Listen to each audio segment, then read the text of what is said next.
ሰላም ጤና ይስጥልኝ እንዴት ናችሁ? እንግዲህ ዛሬም ተመልሰን መተናል። በዚህ ቻናል አዲስ ከሆናችሁ ሰብስክራይብ በማድረግ ቤተሰባችን እንድትሆኑ እንጋብዛለን። ቪዲዮአችንን ላይክ በማድረግ ጀምሩ። ቪዲዮውን አይታችሁ ስትጨርሱ ደግሞ የእናንተን ሀሳብ አስተያየት ኮሜንት ላይ አስፍሩልን። እንግዲህ ዛሬ ሩታ ከበድ ያለ ሀሳብ ይዛልን መታለች ማለት ነው። እንግዲህ ሩታ ሰሞኑን አብርሃምን በጣም በተደጋጋሚ ይቅርታ እየጠየቀችው እንደሆነ እያየን ነበር ማለት ነው። አብርሃምም እንግዲህ ባይቀበላትም ሰሞኑን አብርሃም ትንሽ ኩራት ላይ ነው ማለት ነው። ምክንያቱም እየተለመነ ነው፣ ሩታ በጣም እየለመነችው ነው። ስለዚህ ትንሽ ኮራ ልበል ብሎ ይመስለኛል። እንግዲህ የሩታን ሀሳብም አልተቀበለም።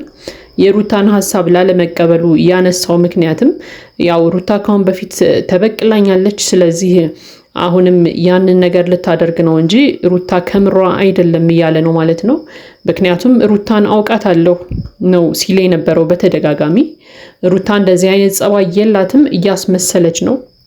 አሁንም ይቅርታዋን ተቀብዬ ቤት ብገባ በሆነ ምክንያት ደግሞ እንጣላለን፣ ስለዚህ እኔ ደግሞ ያንን ነገር አልፈልግም ሲል ነበር ማለት ነው።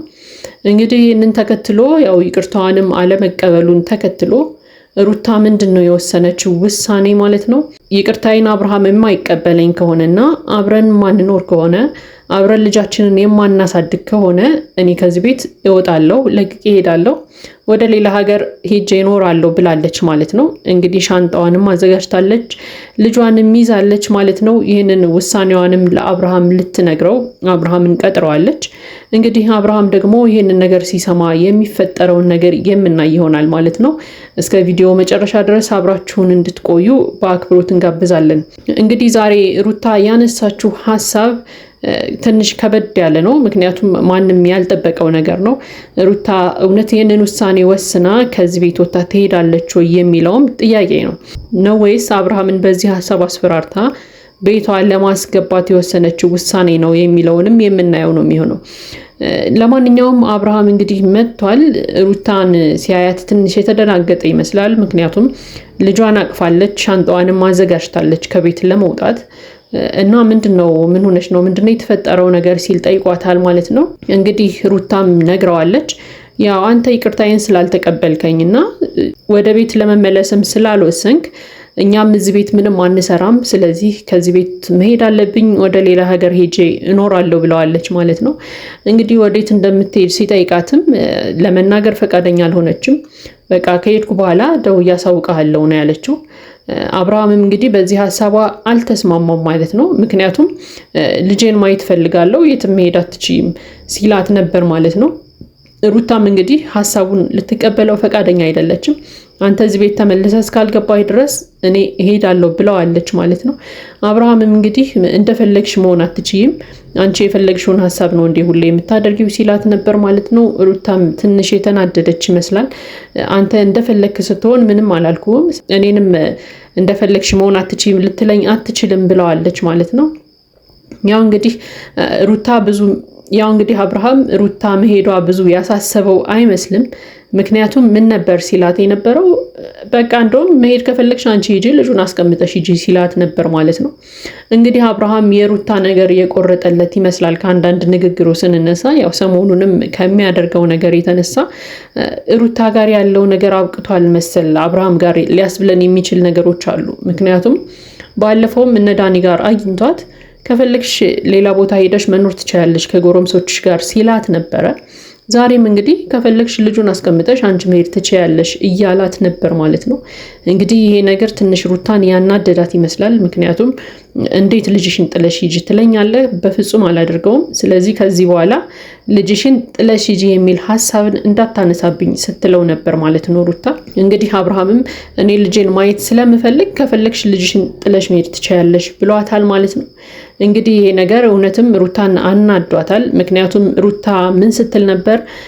ልጃችን አሁን እያደገ ስለሆነ የአባት ፍቅር ያስፈልገዋል፣ ስለዚህ አብርሃም ወደ ቤቱ ተመልሶ ልጃችንን አብረን ማሳደግ አለብን እያለች ነበር የነበረው። ነገር ግን አሁን አብርሃም መጥቶ ጭራሽ ጥለሽ ሂጂ ሲላት በጣም ነው የሚያናድደው። ምክንያቱም እሷ አባቱን ለማምጣት እየሞከረች፣ እሱ ደግሞ ጭራሽ ልጁን ከእናት ለመለያየት እየሞከረ ነው ማለት ነው። ስለዚህ ሩታም በጣም ተቃውመዋለች። እንደዚህ እንዳትለኝ ከዚህ በኋላ ብለዋለች። ይልቅ ይቅርታዋን ተቀብሎ ወደ ቤት እንዲገባም ደጋግማ ስትጠይቀው ነበር። አብርሃምም እንግዲህ ይሄ ያንቺ ጸባይ አይደለም፣ አውቀሽ እያስመሰልሽ ነው። እዚህ ቤት ውስጥ ከገባው በኋላ ልትጎጂ ነው ያሰብሽው። ድጋሚ ደግሞ እንጣላለን። ስለዚህ እኔ አልፈልግም፣ እንደዚህ አይነት ነገር ውስጥ መግባት አልፈልግም። በዛ ላይ ደግሞ በእኔ በኩል በጣም ብዙ የተለወጡ ነገሮች አሉ። ድሮ እንዳስቀመጥሽኝ አይደለም አሁን ያለሁት። በጣም ብዙ ርቀት ሄጃለሁኝ። ብዙ ነገር በህይወቴ ተቀይሯል። ስለዚህ በፍጹም ያንቺን ይቅርታ ተቀብዬ እዚህ ቤት የምገባበት ምክንያት የለኝም ብሏታል ማለት ነው። እንግዲህ ሩታም ይሄንን ነገር ስትሰማ ትንሽ ያዘነች ትመስል ነበረ።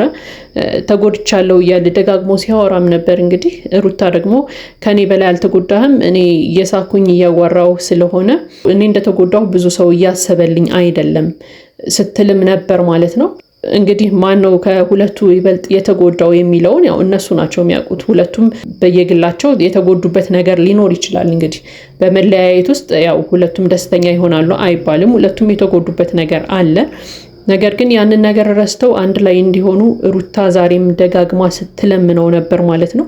ነገር ግን ይሄ ነገር ካልሆነ ይቅርታዬን ማትቀበለኝ ከሆነ በቃ ሄዳለሁ ብላ ወስናለች ማለት ነው። ውሳኔዋንም እንደማትቀይር እንግዲህ ለአብርሃም ነግረዋለች። አብርሃምም አላመነበትም። በቃ በልጄ ልታስፈራሪኝ ነው እየሞከርሽ ያለሽው፣ በልጄ ልትበቀኝ ነው እየሞከርሽ ያለሽው እያለ ደጋግሞ ሲነግራት ነበር ማለት ነው። እሷም እንግዲህ በልጁ ልታስፈራራው እንዳልሆነና ትክክለኛ ውሳኔዋ እንደሆነ ደጋግማ ስትነግረው ነበር ማለት ነው።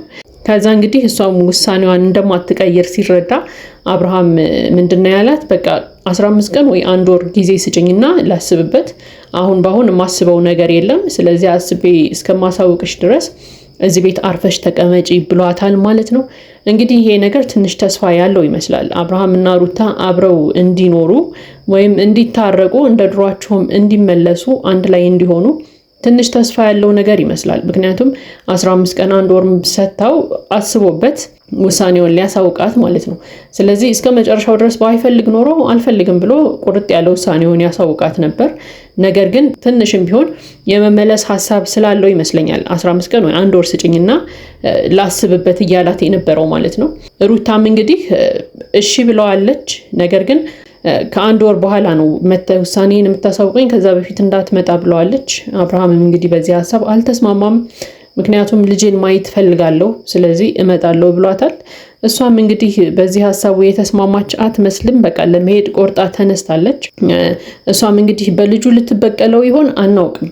ምናልባት ልጁን አርቃ በመውሰድ ልጁን አብርሃም እንዳያይ በማድረግ ልትበቀለው ይሆን አላቅም። ወይ ደግሞ ልጁን ናፍቆ ወደ ቤቱ ይመለሳል ብላ አስባም ይሆን አናውቅም። እንግዲህ ልጁን ከአብርሃም ልታርቅ የፈለገችበትን ምክንያት ያው ሩታ ብቻ ናት የምታውቀው። ወይ በልጁ ልትበቀለው ነው፣ ወይ ደግሞ ልጁን ራቅ አድርጋ አብርሃም ሳያየው ሲቆይ ልጁን ናፍቆ ይመለሳል ወደ ቤቱ ብላ አስባም ይሆን አናውቅም። እንግዲህ በመሃል ደግሞ በጣም የሚያስደነግጥ ነገር አብርሃም ሲናገር ነበረ።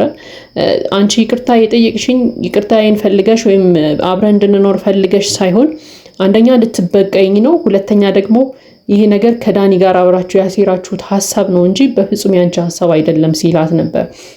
እንግዲህ ሩታም ከዳኒ ጋር ምንም የሚገናኝ ነገር እንደሌለ ደጋግማ ስትነግረው ነበር። አብርሃም እንደውም ይባስ ብሎ ምንድነው ያላት? በቃ ከዳኒ ጋር ሆናችሁ እኔን ለማሳበድ ያሰባችሁት ሀሳብ ነው ሁላ ብሎ ነበር።